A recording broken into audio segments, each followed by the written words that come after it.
Detroit done 3-3. Welcome back, Steve. Here, got a good little episode for you today. I'm going to kind of rebuttal what my guy Will talked about this morning. I got some thoughts and feelings about it. He blindsided me. Wasn't prepared. I will not stand for this Justin Fields trade to Detroit rumor talk. I will not stand for it. So stick around. I'm going to get to that at the very end. But I am going to talk a little bit about Jared Goff, his future with Detroit, some options we have. Some you might like, some you might not like.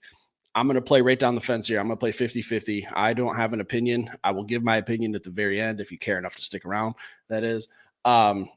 Jared Goff, man, I don't know what's going on. I've seen some reports maybe he's injured. I don't know. I don't believe he's injured. I don't think he looks injured. I think I can kind of tell when a quarterback's laboring or when he's just kind of his body language is off. I don't see an injury with Goff now. I could be wrong. I'm not a doctor. I'm not going to go too far into that, but I have seen some people talking on Twitter about how Goff possibly might have hurt himself in the Chargers game. Not sure if that's true. Not going to dive too deep into it, but some options with Goff. Look, we're all familiar. We all know the struggles. We all know the turnovers the last 4 or 5 weeks have been a problem. Huge problem. Cost us some games. Cost us the Packers game. We had to have a miraculous comeback against the Bears the first time around. Because of the fumbles, the turnovers, the interceptions. He's just giving the ball to the other team way too much. And that's the main problem. Is that a product of offensive line play? I think they deserve a little smidge of heat. I'm not going to fully say, hey, hold the pot, guys. You guys are dropping the ball. This is why Jared Goff's turning it over. It's not. Quarterback's number one job, ball security. Quarterback's second job, make good decisions. Those are the two things Jared Goff has not done. You touch the ball every single play. You are accountable. You're the reason we win. You're the reason we lose. That's just the way it goes in the NFL, man. It's just the way the NFL works. Everyone knows that. So some options with Jared Goff. You could release him. You could release him after this year. You want to eat that cap hit of around $30 million, give the reins right away to Hendon Hooker. I don't think Hendon Hooker's ready. He is completely untested. He's only been practicing for 2 or 3 weeks. Not a route I'm willing to go down. I'm going to say on that option, no. I am not going to pay a quarterback that much money to sit on the couch or play for another team. And you might not be directly paying them, but it's money you're not using that you could have used on something that you really need, like maybe a defense. I don't know. It's an option. So release Goff, give the reins to Hendon Hooker. I'm going to say no to that one a million times. These aren't good options, guys. These are just options. I'm not saying you have to love it. Another option, more reasonable, I think, a possibility, draft a quarterback in 2024. It's a very deep quarterback class. I'm not going to get too far ahead and do a quarterback breakdown. I have started. There are some quarterbacks I really like that are reasonable that we could draft in the position we're going to be drafting in. We're not getting Caleb Williams. It's not going to happen unless Brad Holmes sells everything to move up to the number 1 pick to get Caleb Williams. I think by now we have a good grasp on just how aggressive Brad is going to be going from picking in the 20s to number 1. Don't see it happening. Moving up 4, 5, 6 maybe spots, something like that. 12 is the max. I think we've seen him jump up in the Jameson Williams trade.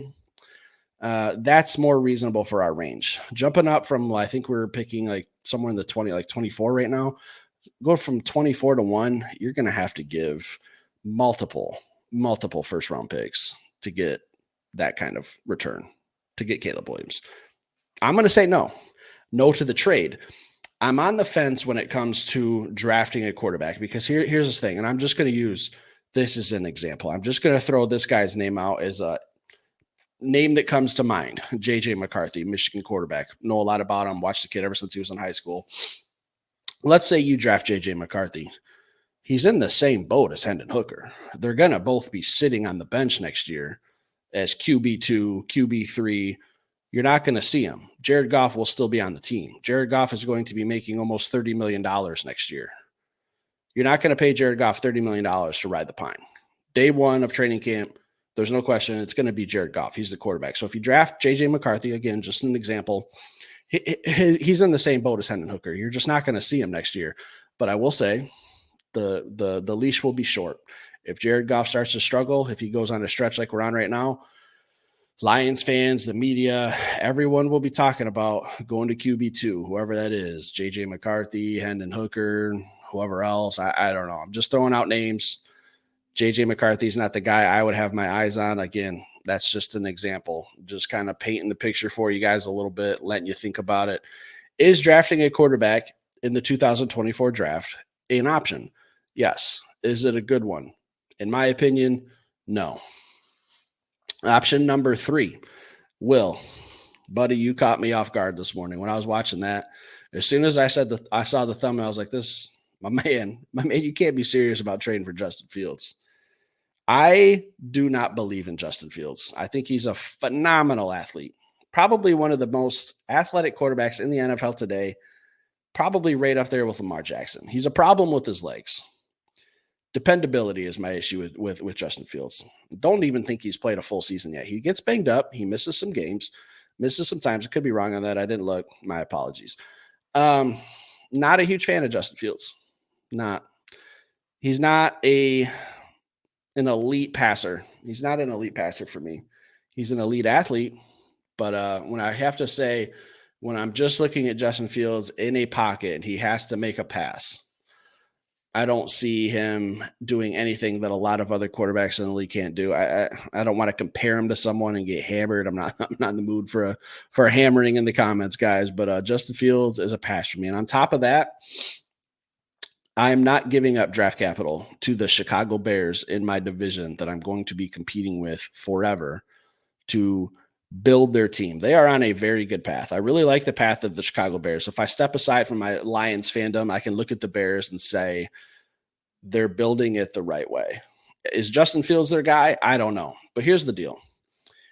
If we're going Will's route, I am not trading for Justin Fields until draft day. Until they are on the clock with that Carolina pick at number 1. The second they take Caleb Williams, I think the price on Justin Fields goes down because now you have a rookie quarterback that's sitting on your bench. Maybe they want him there for depth. I don't know. I'm not sure. I'm not going to dive into what the Bears front office might be thinking. But if I were to trade for Justin Fields, if I'm Will, my guy, I love you, but I'm not trading for Justin Fields. But if I'm living in Will's reality, it's a scary place to live. I'm not going to trade for Justin Fields until the night of the draft once I see they have drafted Caleb Williams. I think the price tag drops on Justin Fields then. I don't know what kind of draft capital they're going to be asking. I'm not giving you much. I'm going to come in with a low ball offer of a 3rd round. Take it or leave it. That's my offer. But again, for me personally, Steve Perkins, I am not on board with Will's idea this morning. I'm going to tag his video at the end of this if you guys want to check it out. It was good. I appreciate what he's saying. I think Justin Fields and Jared Goff are literally as far away from a quarterback standpoint as the situation could be. They are polar opposites of each other. Phenomenal athlete versus the true pocket passer, incredible athleticism versus Jared Goff, who has the athleticism of my Christmas tree downstairs. Just not going to move too much. Now, the most realistic option for Jared Goff in 2024 is we're stuck with him. He's going to be your quarterback. You don't have to like it. You don't have to love it. My opinion, I don't love it either, but it just is what it is. You're going to stick it out with Jared Goff one more year. You're going to give Hendon Hooker time to develop. You're going to see him get some practice reps, some real practice reps, some preseason work, maybe some cleanup duty next year. And again, I'm going to use the same term. I think if Hendon Hooker's healthy and he's looking good in practice and preseason, the leash for Jared Goff is going to be short. Again, if he starts to struggle, if we see another stretch like he's on right now where he's turning the ball over at a high rate, people are going to be calling for Hendon Hooker. It's going to be Hooker time. Time to get some Hooker. But it's probably the option we're probably stuck with, guys. Again, I'm not a huge Goff fan. I can't pay this guy $50 million. I can't give Jared Goff $50 million because the second I do that, what Jared Goff needs to be successful is a very, very top-end offensive line. The second you give him $50 million, you're going to see the pieces around him slowly start to get worse because we can't afford to pay people. We can't afford to pay Penei Sewell. We can't afford to pay St. Brown. We can't afford to pay Jonah Jackson. We can't afford to pay Taylor Decker. I'm just using that as an example. I'm not familiar with how long Taylor's contract is off the top of my head. But my point is, you pay Jared Goff, you're going to diminish the people around him that he needs to be successful. The NFL is a business. Well, everyone knows that. You've heard the term before. Jared Goff is a business. Jared Goff is investing in himself. He's going to want a big-time contract. Me personally, I'm not giving it to him. I'm saying I'm going to ride you out for one more year. Good luck. good riddance. Good luck in your future in 2025, but 2024 is going to be your last rodeo with the Detroit Lions. So, guys, I've given you some options. If there's something out there I'm missing, if there's another option you guys want to talk about, leave it in the comments. Hit that like button for me. If you're new to this channel, hit that subscribe button. Help us grow. Greatly appreciated. Like Will said, thousands of you guys watch our channel, but you guys aren't all subscribing. We're not making any money off this thing. This is just two guys talking football, bantering back and forth, trying to grow a nice little Lions community to talk some ball with year round. Hit that subscribe button for us. Greatly appreciate you guys. Have a good night.